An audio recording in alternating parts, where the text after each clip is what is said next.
It is time to solve some systems of equations by graphing. Goodbye, Theodore. You heard a car alarm. Anyway, so remember what a graph means. When we look at a graph or talk about the graph of a function, it's just all the points that make that equation or function true. So if we have two functions, the solution of the system is the point that makes both equations true. So it's got to be both on both of the lines, right?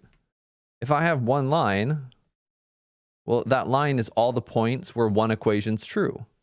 If I have another line, that's all the points that make that equation's true. So when are both equations true, that'll be the solution of the system. At this point, x comma y. That's really what we're doing right here.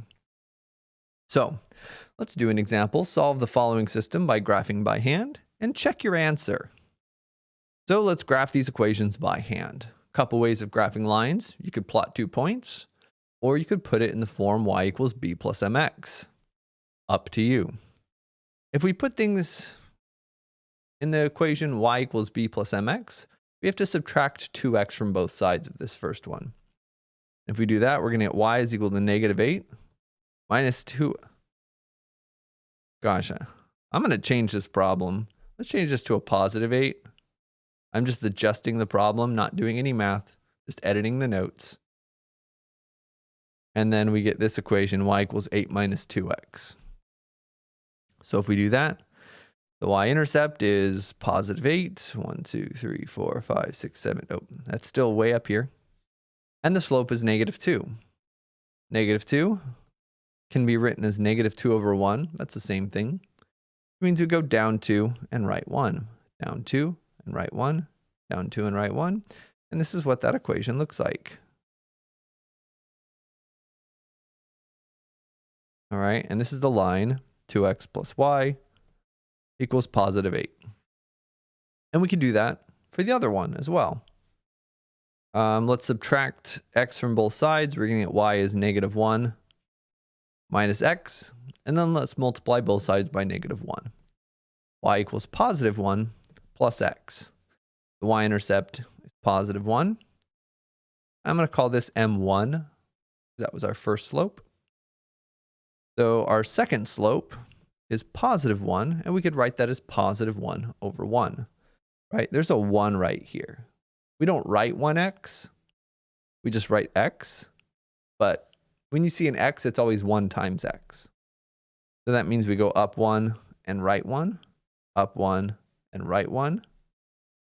And my program is freezing again. Thank you, Microsoft Edge. I could really use a different program. Anyway, maybe it'll catch up soon. In the meantime, while my program is freezing, oh, it's back. You could keep adding more points. All right, so then we go and we connect the dots and we look for our solution. You can find our solution is where they overlap. Oh, wait, hold on. I want to label this graph too, right? This is the graph x minus y equals -1. You could find the solution. It's where they overlap, which is right about... Oh. What point is that? Well, it looks like it's close to maybe an x value of 2.225, maybe? Maybe a y value of 3.5? I don't know. That's the problem with graphing, okay? So solving systems by graphing can be nice, and it makes sense. But sometimes, depending on how nice your graph is, sometimes it's not always the best.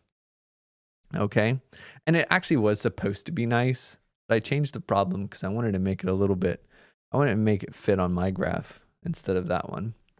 So let's look at this. Again, if we just kind of had to guess a little bit, let's guess that it is, let's guess that this is the point 2.25. And then 3.5. I don't know, something like that. And then we could check our answer by plugging this in. We'd plug it into both equations, the first equation and the second equation. So we'd plug it into the first equation is 2 times 2.25 plus the y value, which is 3.5. Is that equal to positive 8?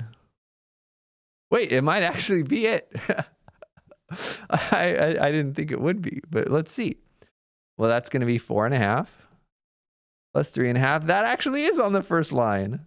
4.5 plus 3.5 is 8. That's great. I did not expect that. Let's see if it's a solution. Oh, it's not going to be a solution to the other one. All right, so the second one is x minus y equals -1. So x, we said that was 2.25. Minus y, we said that was 3.5. Is that equal to -1? No, it's close. We're going to get -1.25 when we type this in. -1.25. Is that equal to -1? It's close. Nah, it's not a solution. So the point is, you can solve things graphically. Let's plot this on Desmos. 2x plus y equals positive 8. Should look similar to what we graphed. And the other one was x minus y equals -1. And you can find, it was 2.25 and 3.25. So we were close in our guess, but it was actually thirds instead. So again, that's one of the nice things about graphing is you can really see visually what's going on. But sometimes if the solutions aren't really pretty, it can be a little harder. So the actual answer is 2.25, 3.25. Okay. Our guess was close. So now I want you to try it with potentially a nicer example. Graph it on Desmos and find the solution. Or graph it by hand if you want practice graphing by hand. Pause the video, see if you can get the solution. 2x minus 5y is -25. Great.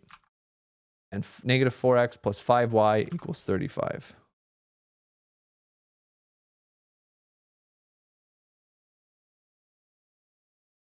My computer is doing some interesting things today. So again, you can